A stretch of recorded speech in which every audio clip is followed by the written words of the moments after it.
Talks are escalating surrounding the Habs making a trade for star prospect in Winnipeg, Rutger McGroarty, and as of yesterday, according to a new report, the Habs have an offer on the table, and something might be coming very, very soon. We're going to get into all of that, plus a name that's been circulating a lot in the past few days, and the Montreal Canadiens, has been William Nylander's brother, Alex Nylander. As he is a free agent, he wasn't qualified, and he had a phenomenal end to the season last year. We're going to get into that, plus more, all on this episode of Habs Digest. Jesse, we're going to start, though, with something that I saw on The Athletic, and this is tough. I don't want to say it's, completely disrespectful or anything like that, but it's tough. So The Athletic, they had a bunch of their writers, they had a bunch of their staff do some voting for the upcoming NHL season, do some prediction type stuff. It's always a bit of fun. But I just wanted to show you a couple of screenshots from that because, Jesse, I think it has a lot of Habs fans a little upset. Maybe not surprised, but a little upset. So this is the playoff predictions. 0% of people predicted Montreal to make a playoff spot. Okay, but 0% of people also said that Montreal wouldn't even be a sneaky playoff team. No one even voted them to be a sneaky playoff team. And then for GM of the year, 0% of people put in a vote for Kent Hughes. I know he hasn't done a ton yet this season, and Barry Trotz deservedly is at the top. But not one single person has Kent Hughes. I think he should be in there with all those other names. Finally, Jesse, the Selke voting, noticeable lack of Nick Suzuki, with 0 people voting for Nick Suzuki. Yeah, names like Jordan Staal, Mark Stone, who's probably going to barely play, Aho, Jarvis, Crosby, ahead of Suzuki. It's like some of these names, fine. A lot of these names, I don't see why Suzuki isn't there. I don't know. It just felt like reading this whole thing, the Habs were a complete afterthought. And I get it, they were bad, but it still hurts to see this as a Habs fan. Yeah, objectively speaking, probably right in not making the playoffs, at least next year. But I don't know, at least getting a little bit of love in the sneaky pick, because again, we're planning to be taking some major step ups next year and kind of being a lot more kind of in contention, right? So I'd love to get a little bit more love there. Of course, The Athletic is no stranger to throwing a little bit of shade at the Montreal Canadiens, at their fans, by extension, at the moment, at the time being, right? We'll see that as they start to improve, obviously, people are going to be jumping on the bandwagon for sure. But I'm here to say that the first year that Ivan Demidov is with the Montreal Canadiens, we are making the playoffs.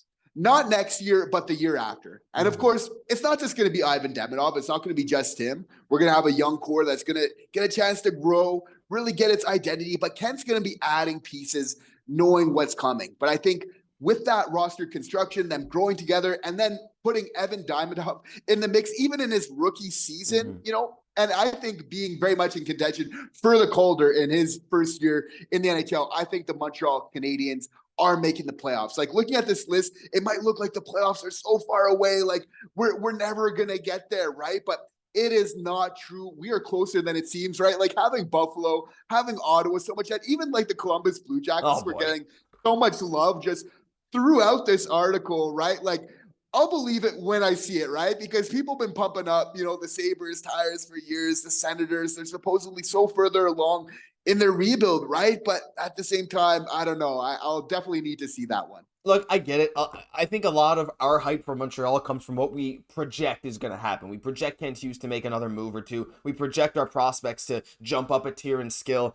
It's hard to say any of that concretely, whereas a lot of these other teams, you can see concrete improvements, whether it's bringing in a player, trading someone out, this kind of stuff. Habs have done some great drafting, but like you said, we're not going to see the effects for another few years. So it's okay for now. We'll keep an eye in the future. I'm still a little peeved that Nick Suzuki's not on the Selke list, but let us know your thoughts on this whole thing down below, because I certainly think these polls are going to change a lot next offseason. But we're going to move on to the next topic, Jesse, and this is talking about Alex Nylander. I think this could be a good move for Montreal, though again, it's hard to say with these forwards, but I'll let you guys decide. We'll put the evidence out there. So Teve Osbal, they've been talking a bit recently about Alex Nylander. There have been talks about him for a little while as Columbus decided not to qualify him despite his amazing end of the season. I'm going to bring up the quote here from Teve Osbal.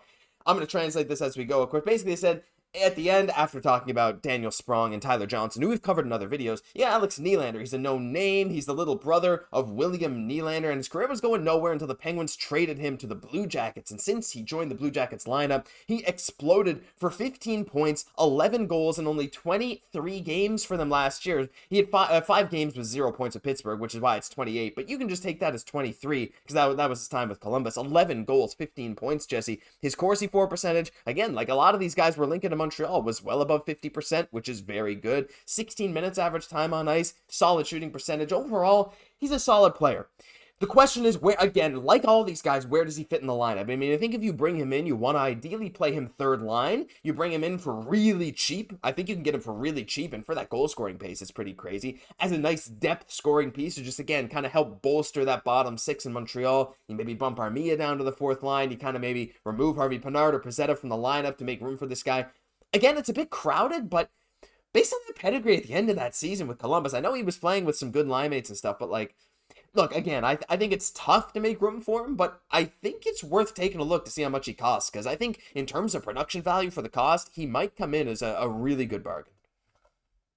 I don't know, for me, Josh, anything just kind of Leafs related, even though he didn't play for the Leafs in any type of way, it's just stressful, Josh. Yeah. I just like to stay away from it, right? But, it's like good size, as you mentioned, obviously former first round pick, 8th overall. A little bit more of a goal scorer. It's something that the Habs definitely do need. But for me, it's like when we're looking at his career, never been able to really take off at the NHL or the AHL level, I would say. Like some okay production for sure, some goal scoring in the AHL, but you'd almost expect just a little bit more still for a first round pick, right? Now with his 4th NHL team, for me, there's just kind of like some red flags there a little bit. There's, I can see the scoring being interesting, but I don't know. For me, just seems like some drama, kind of associated. Again, totally not his fault. But at the same time, Josh, like you have to feel like the trade route, like getting a vet, like with about 2 to 3 years left on his deal that we know can score. For me, that would be almost ideal. Like I know we're going to talk about a younger player, which could be good. For me, getting a vet in our top 6, like that's something we're missing. That can score, I feel like Kent Hughes is going to be looking for this route, and I don't think he's going to settle for anything less. I look at what Monahan did for this team, and I completely agree. I think Nylander, while he could be good production on a good bargain, I think he's more well-suited to a team that's sort of ready to contend now. To me, it doesn't make as much sense to shoehorn him into this Habs lineup. Again, could be good objectively, but I think other teams would make maybe more lucrative offers, but also it'd be a move for the sake of making a move. I think there's other places, like you said, Kent Hughes might want to go, whether it's trading for a vet or trading for maybe a more established player who has a better history of production. I don't know.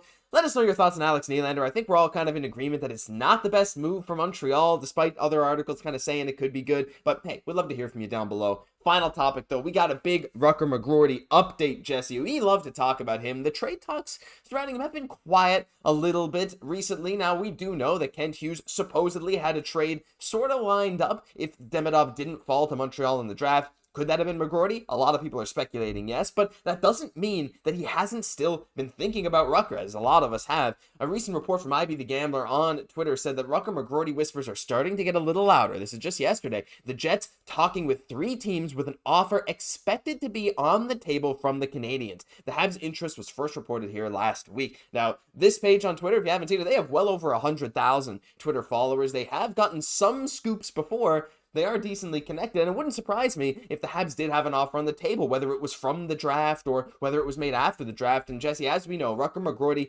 he's getting a lot of hate, I think, because of, this whole thing of like, he wants to play in the NHL, and supposedly some teams have backed out of trade offers from the Jets because of what they heard from Rutger and his agent. Is he being told to not go to the NHL? I don't know, but a lot of people say that if they know him as a person, that he's a great leader, a great player, a great person. So I think that whatever team ends up with him is getting an absolute steal. Now, we've heard some unsubstantiated rumors about what the trade offer might be for him, including Mesar, Barron, and a pick. Not going to report that because that's really iffy. But Jesse, regardless, the fact that we're hearing Montreal has an offer on the table got me pretty excited because it means they're still tuned into Rutger McGroarty and they're still looking to hopefully make an offer for a star young prospect.